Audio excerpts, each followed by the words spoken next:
I got the flute from a dream. Never played it. Packed it around. Didn't know anybody that played it.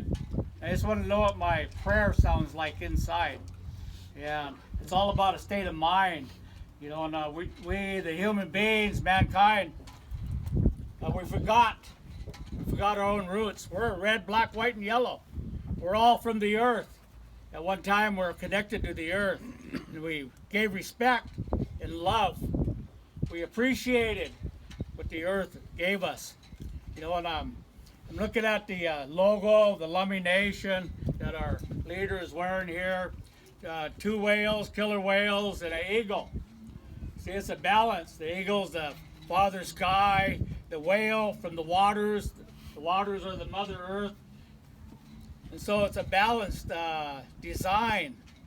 It's about that male and female power working in unison. We're living in a day and age where the Yellowstone River is dying, the Missouri River is dying, the Columbia River is dying, the Fraser River is dying, the Athabascan River is dying. The ocean is burning up with Fukushima radiation. Wherever we look, mankind is the cause of death and destruction around us. We're fighting a war against the earth. And the whales, these children, the whales that died, Penn Cove is a massacre site. They slaughtered their parents to take them. And I appreciate the bell, the ceremonies that you're doing here, because we all come from ceremony. But we have to understand that the ceremony goes with song, dance, ceremony, mythology, legends, folklore, teachings.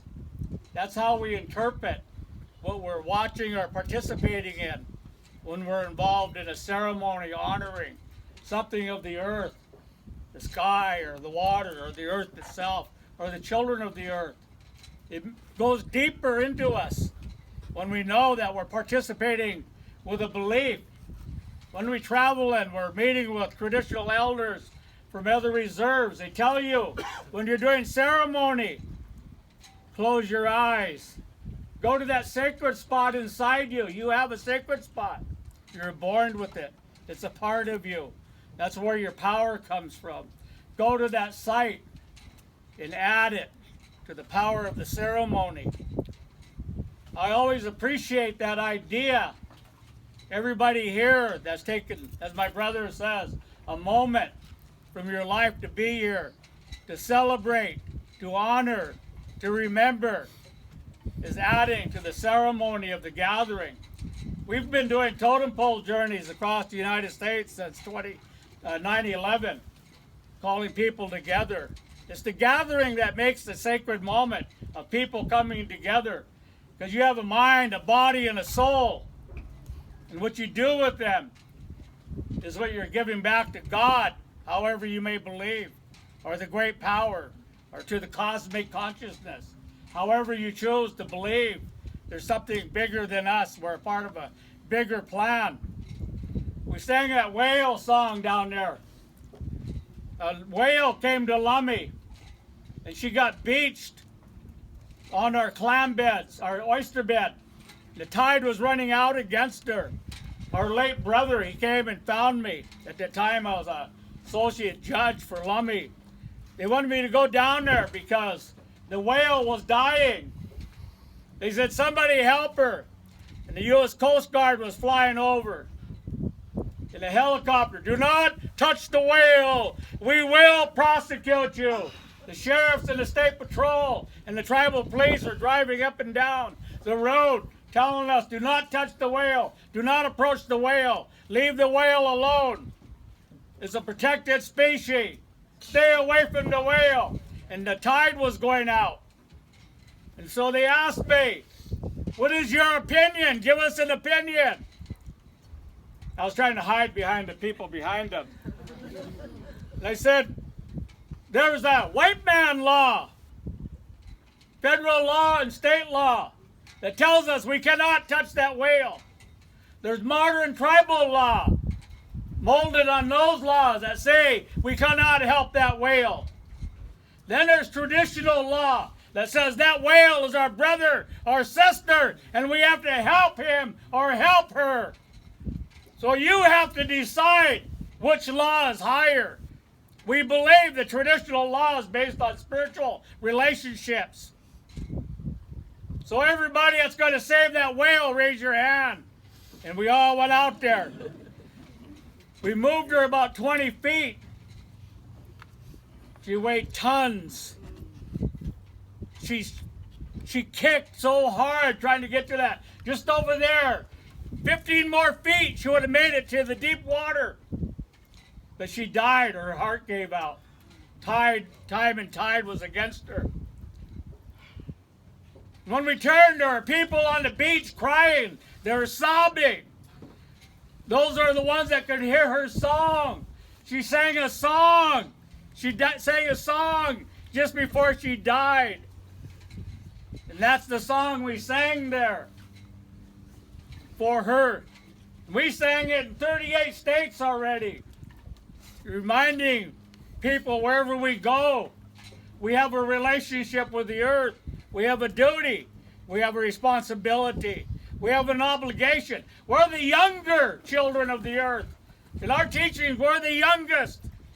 Everything else was created before it transformed into what it is now. And when it transformed, the Great Spirit wanted to make sure, take a final form where you'll help your little brothers and sisters. Give them a gift. And everything on the earth gives us something because we're pitiful. We're the most pitiful children of the earth, the human beings. Now we're the most destructive. I praise the Pope 2015, February. He came out with his encyclical, Laudato Si. And he is saying to the world, it may be too late. In the beginning, we told you you have dominion over the earth. We forgot to tell you, God created the world. God created the earth.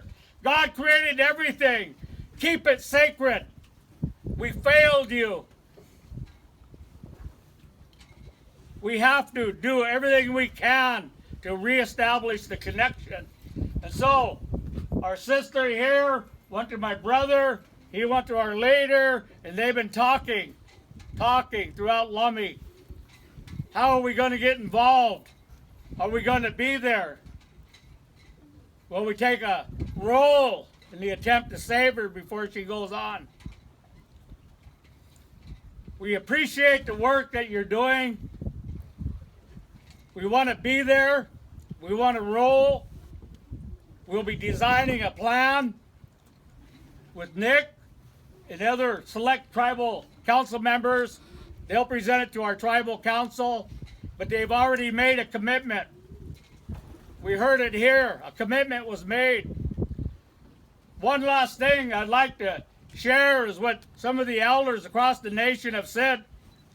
The day you were born, the first breath you took was sacred. The last breath you take is sacred. The measurement of the person is what they do with every breath in between. So I pray that we all use our voices and stand up every day, find another way to reach out and be heard. Haishka. Oh,